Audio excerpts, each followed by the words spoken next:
산청군에 사는 김인수 씨가 아주 오래전 12살 시절에 고향 마을에서 겪었던 정말 기이하고 소름 끼치는 경험담입니다. 인수 씨는 아주 오래된 일이지만 그때를 생각하면 지금도 온몸에 소름이 돋는다고 합니다. 인수 씨 고향은 산청군에서도 깊은 산골에 위치한 작은 마을입니다. 그 당시에 김인수 씨는 초등학교 6학년에 다니고 있었습니다. 무더위가 한창 기승을 부리던 8월 어느 날 여름방학 때였습니다. 평소에 혼자서도 술을 즐기시는 아버지가 밤 10시경에 속이 출출하다고 하시면서 인수에게 막걸리를 받아오라고 심부름을 시키셨습니다. 그때 인수는 막 잠이 들려는 시간이었지만 졸린 눈을 비비고 일어나서 마을 입구에 있는 전방에 막걸리 심부름을 가게 되었습니다. 그때는 시골 마을에 있는 작은 가게를 전방이라고 불렀습니다. 인수는 엄마가 챙겨주는 노란색 알루미늄 주전자와 돈을 가지고 집을 나섰습니다. 사방은 칠흑같이 어두웠고 여름 풀벌레 소리가 들려왔습니다. 가끔씩 멀리서 들리는 개 짖는 소리를 들으며 인수는 종종걸음으로 길을 재촉했습니다. 이렇게 인수가 집에서 나올 때만 해도 앞으로 자신이 경험할 소름 끼치는 기이한 일에 대해서 전혀 예상하지 못했습니다. 그 당시 인수가 살던 산골 마을에는 아직 전기가 들어오지 않았던 시절이었습니다.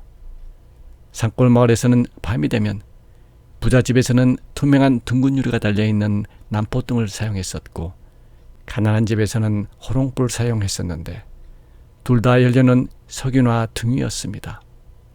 따라서 전방이라고 불리던 마을의 작은 가게에서는 당연히 등불용의 기름을 소량으로 판매했었습니다.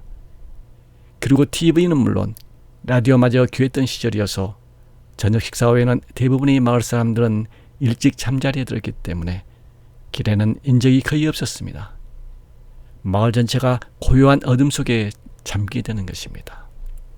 집에서 출발해서 막걸리를 파는 전방에 도착하려면 인수의 걸음으로 약 20분 정도 걸리는 거리였습니다. 그러나 전방까지 가는 길에는 집들이 거의 없었기 때문에 인수는 좀 무섭기도 해서 거의 달리다시피 밤길을 뛰어서 갔습니다. 그리고 마침내 저 멀리 작은 불빛이 하나 보였습니다. 그 불빛은 전방에서 나오는 불빛이 아니라 전방에 도착하기 약 30m 전에 있는 곽시성을 가진 80대 할아버지가 혼자서 살고 있는 작은 초가집에서 나오는 희미한 호롱불 불빛이었습니다.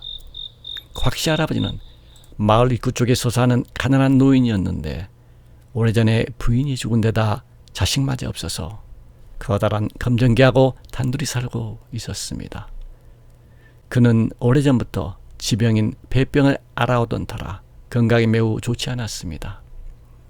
곽씨 할아버지의 초가집은 길가에 있었는데 담이나 대문이 없어서 누구나 길을 지나가다 보면 그 집의 마당과 마루가 바로 보였습니다. 가끔 인수가 환한 대낮에 그 초가집 앞을 지나가기도 했었는데 잡초가 많이 자란 마당에 나와서 잦은 기침을 해대는 곽씨 할아버지 옆에는 항상 커다란 검정개가 같이 있었습니다. 막걸리를 사기 위해서 바쁜 걸음으로 전방을 향해서 걷던 인수는 그 곽씨 할아버지 초가집에서 나오는 호롱불 불빛을 보고는 이제 전방이 거의 다 왔다는 생각이 들어서 안도웃음을 내쉬었습니다. 그리고 그 집 앞을 막 지나치려는데 갑자기 마당에서 들리는 검정개의 짖는 소리에 깜짝 놀란 인수는 전방을 향해서 곧장 뛰어갔습니다. 그 시절 산골마을이 전방에서 파는 물건들은 잡다한 생활용품들과 학생들이 학용품 그리고 싸구려 과자들이 대부분이었습니다. 물론 시골에서 농부들이 일을 마치고 난 후에 즐겨 마시는 막걸리도 함께 팔았습니다. 그런데 여름에 빨리 씌어지는 막걸리의 보관이 문제였습니다. 제대로 된 냉장시설이 없었던 시절이어서 전방 안쪽에 땅을 파고 땅 속에 큰 항아리를 묻어서 그 항아리 안에 막걸리를 보관했습니다. 인수는 전방 주인이 톡에서 바가지로 퍼서 주전자에 담아주는 막걸리를 들고 돈을 내고는 집으로 향했습니다. 조금 걸어가자 방금 전에 지나왔던 곽씨 할아버지의 초가집 입구까지 왔습니다. 인수는 곽씨 할아버지의 초가집을 지나가면서 집안을 흘낏 쳐다봤습니다. 그런데 말입니다. 마침 달이 있어서 희미한 모습이었지만 곽씨 할아버지가 초가집이 마루에 나와 앉아서 연신 잦은 기침을 해대는 것이 보였습니다. 그때였습니다. 지나가는 인수를 발견한 커다란 검정개가 뛰어나오면서 짖기 시작했습니다. 그리고는 계속적으로 인수를 따라오면서 금방이라도 물 것 같이 크게 짖어댔습니다. 인수는 달빛에 보이는 커다란 검정개가 너무 무서워서 거의 달리다시피 집 있는 방향으로 향했습니다. 주전자 속의 막걸리가 출렁거리며 주전자 주둥이로 나오는 바람에 바지를 좀 적셨지만 어쩔 수 없었습니다. 겨우 어느 정도 거리를 벗어나자 다행히 그 검정개는 더 이상 따라오지 않았고 짖는 소리도 들리지 않았습니다. 그렇게 한참을 달리다가 목이 많이 마른 인수는 막걸리 주전자 주둥이에 입을 대고 꿀꺽꿀꺽 두 모금을 마셨습니다. 잠시 후 숨을 헐떡거리며 온몸이 땀으로 범벅이 돼서 마침내 집에 도착했습니다. 인수의 그런 모습을 보고 아버지께서 오다가 무슨 일이 있었던 거냐? 하고 물으셨습니다.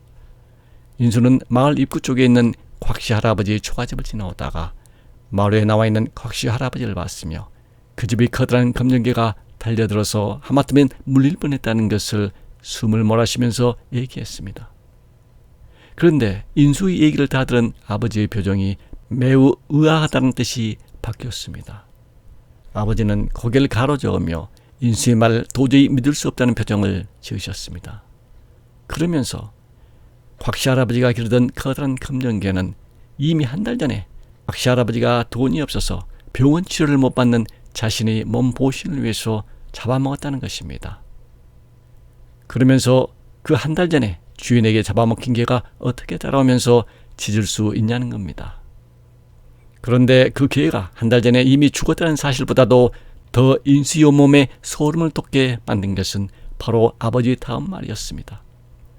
곽씨 할아버지는 자신이 애지중지 키우던 검정개를 잡아서 몸보신을 했지만 폐병에 아무런 차도가 없었고 급기야 열흘 전에 병이 유독해져서 시내병원으로 긴급 후송이 되었다고 했습니다. 그리고 입원한 지 이틀 만에 병원에서 안타깝게도 그만 유언 한마디 남기지 못하고 사망을 했다는 것입니다. 그런데 곽씨 할아버지는 이 마을에서 태어난 분이 아니라 오래전 외지에서 이 마을로 들어왔으며 그의 죽음을 알려줄 가족이 없어서 정상적인 장례마저 치를 수가 없는 상황이었습니다. 그래서 아버지를 포함한 마을 사람 몇 분이 돈을 모아서 간단히 장례를 치렀다고 했습니다. 그리고 시신은 화장을 했으며 6월은 멀리 있는 공동묘지에 안장을 했다고 했습니다.